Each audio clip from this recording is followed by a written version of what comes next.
Iran America के साथ संभावित नए युद्ध के लिए तैयारी कर रहा है। एक रिपोर्ट कहती है तेहरान को वॉशिंगटन पर बिल्कुल भरोसा नहीं है और वो होर्मुज स्ट्रेट को अपना सबसे बड़ा रणनीतिक हथियार मान रहा है। रिपोर्ट के मुताबिक ईरानी अधिकारी 3 मोर्चों पर काम कर रहे हैं: सैन्य तैयारी, घरेलू समर्थन और कूटनीति।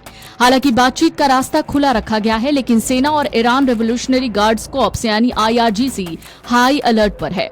ईरान मानता है होर्मुज स्ट्रेट उसकी सबसे बड़ी रणनीतिक ताकत है। दुनिया के बड़े हिस्से का तेल इसी समुद्री रास्ते से जाता है। इसी वजह से तेहरान इसे अमेरिका और उसके सहयोगियों पर दबाव बनाने के बड़े हथियार के तौर पर देख रहा है। पिछले 48 घंटे में जो अपडेट सामने आए हैं वो चौंका रहे हैं। ऐसा लग रहा है कि ये युद्ध और भयानक होने वाला है। हालांकि इस पूरे अंतर्राष्ट्रीय ड्रामे में सबसे चौंकाने वाला मोड़ तो ये है कि ईरान ने अपनी इस कड़वी जंग में पाकिस्तान का नाम भी घसीट लिया है। ईरान ने कहा है जब पाकिस्तान की मध्यस्थता में ये पूरे डिप्लोमेटिक प्रोसेस चल रही थी, ठीक उसी वक्त अमेरिका ने पीठ में छुरा घोंपते हुए हमला कर दिया। ईरान ने एक तरीके से पाकिस्तान के फेलियर को दुनिया के सामने लाकर रख दिया है। मीडिएटर होते हुए भी पाकिस्तान अमेरिका को सीज फायर का उल्लंघन करने से रोक नहीं पा रहा है और ईरान को यही बात खटक रही है। ईरान ने दावा किया है कि उसकी फोर्स ने अमेरिकी MQ-9B और RQ-4 ड्रोन को निशाना बनाया। साथ ही ईरानी हवाई क्षेत्र में घुसे F-35 लड़ाकू विमान पर भी फायरिंग की। ईरान में 88 दिनों बाद इंटरनेट सेवाएं आंशिक रूप से बहाल हुई। नेट ब्लॉक्स ने इसे आधुनिक इतिहास का सबसे लंबा राष्ट्रीय इंटरनेट ब्लैकआउट बताया था। इजरायली प्रधानमंत्री बेंजामिन नेतन्याहू ने इस बीच रक्षा अधिकारियों के साथ सुरक्षा बैठक बुलाई। इसमें उत्तरी सीमा और लेबनान के हालात पर चर्चा की गई, जबकि हिजबुल्लाह के ठिकानों पर हमले तेज हुए हैं। अमेरिका ने सीज फायर पर बातचीत के बीच होर्मुज स्ट्रेट के पास बारूदी सुरंग बिछा रही बोट्स और बंदर अब्बास के मिसाइल ठिकानों पर भी हमला किया। सेटकॉम ने इसे आत्मरक्षा की कार्रवाई बताया। इधर चीन ने कहा है कि वो अमेरिका और ईरान के बीच जारी तनाव को कम करने के लिए पाकिस्तान और दूसरे देशों की मध्यस्थता का समर्थन करता है। चीन के विदेश मंत्री वांग यी ने संयुक्त राष्ट्र में पत्रकारों से बातचीत के दौरान कहा कि मौजूदा हालात में सबसे जरूरी बात अमेरिका और ईरान के बीच बातचीत है, क्योंकि यही इस मुद्दे के मुख्य पक्ष हैं। उन्होंने कहा, हम पाकिस्तान और दूसरे देशों की मध्यस्थता की कोशिशों का समर्थन करते हैं। यहाँ आने से पहले मेरी मुलाकात पाकिस्तान के फील्ड मार्शल आसिम मुनीर से हुई थी। हम अमेरिका और ईरान के बीच बातचीत और कूटनीतिक प्रयासों का भी समर्थन करते हैं। चीन का ये बयान ऐसे वक्त में आया जब अमेरिका में पाकिस्तान की भूमिका को लेकर सवाल उठ रहे हैं। दरअसल ईरान और अमेरिका के बीच तनाव एक बार फिर खतरनाक मोड पर पहुंचता जा रहा है। पिछले 24 घंटे में 3 बड़े घटनाक्रम सामने आए।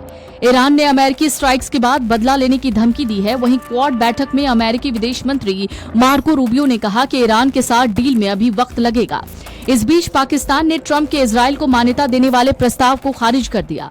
होर्मुज जल डमरू मध्य में एक बार फिर बढ़ता तनाव अब वैश्विक तेल बाजार, जो कि पहले से ही प्रभावित है, उस पर और बड़ा संकट आने की आहट दे रहा है। जहां तेल ताकत और रणनीति का खतरनाक खेल चल रहा है, वहां होर्मुज चिंता का विषय बना हुआ है। बाजारों में पहले ही बेचैनी दिख रही है। एक्सपर्ट मान रहे हैं कि अगर आने वाले दिनों में बातचीत आगे नहीं बढ़ी तो हालात और ज्यादा विस्फोटक हो सकते हैं। हाल के दिनों में अमेरिका ने ईरान के मिसाइल लॉन्च साइट्स और स्ट्रेट ऑफ होर्मुज के आसपास मौजूद कुछ नावों पर स्ट्राइक्स किए थे। अमेरिका ने इन्हें सेल्फ डिफेंस बताया, लेकिन ईरान ने इसे खुली आक्रामकता माना। इसके बाद इस्लामिक रेवोल्यूशनरी गार्ड कॉर्प्स यानी IRGC ने कड़ा बयान जारी कर बदला लेने की चेतावनी दी।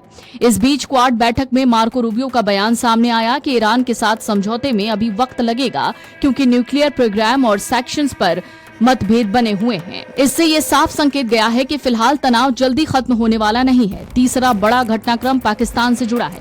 ट्रंप प्रशासन चाहता है कि पाकिस्तान भी इजराइल को मान्यता देने की दिशा में आगे बढ़े, लेकिन इस्लामाबाद ने साफ इनकार कर दिया है। पाकिस्तान ने कहा कि फिलिस्तीन मुद्दे का समाधान हुए बिना ऐसा पॉसिबल नहीं है। फिलहाल ये घटनाक्रम ये संकेत दे रहे हैं कि मध्य पूर्व में शांति की राह अब और मुश्किल हो गई है। मध्य पूर्व में हालात पिछले कुछ दिनों से लगातार बदल रहे हैं। युद्ध के बाद अमेरिका और ईरान के बीच बातचीत की खबरें जरूर सामने आ रही थीं, लेकिन जमीन पर तनाव कम होता नहीं दिख रहा। अमेरिकी सैन्य कार्रवाई और उसके जवाब में ईरान की धमकियों ने माहौल को ज्यादा खराब कर दिया है।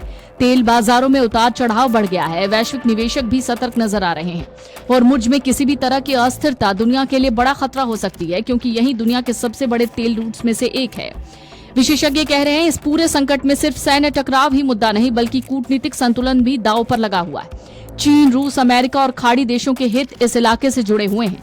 ऐसे में अगर हालात बिगड़ते हैं तो इसका असर एशिया से लेकर यूरोप तक होगा। यही वजह है कि क्वाड बैठक में भी ऊर्जा सुरक्षा और होर्मुज को खुला रखने का मुद्दा अहम बन गया है। अमेरिका और ईरान के बीच समझौते की कोशिश अब भी जारी है, लेकिन कई बड़े मुद्दों पर सहमति नहीं बन पा रही। दोनों देश एक प्रारंभिक मेमोरेंडम ऑफ अंडरस्टैंडिंग यानी MOU पर काम कर रहे हैं, लेकिन असली टकराव ईरान के न्यूक्लियर प्रोग्राम और अमेरिकी प्रतिबंधों को लेकर है। ईरान चाहता है अमेरिका पहले आर्थिक प्रतिबंधों में राहत दे, जबकि अमेरिका चाहता है ईरान अपने न्यूक्लियर प्रोग्राम पर कड़ी सीमाएं स्वीकार करे। पूर्ण निरीक्षण और लंबी अवधि की निगरानी को लेकर भी विवाद बना हुआ है। अमेरिकी पक्ष ये भी चाहता है कि होर्मुज पूरी तरह से खुला रहे, वहां किसी तरह की रोक टोक न हो। यही कारण है बातचीत आगे बढ़ने के बावजूद भरोसे का संकट खत्म नहीं हो पा रहा है।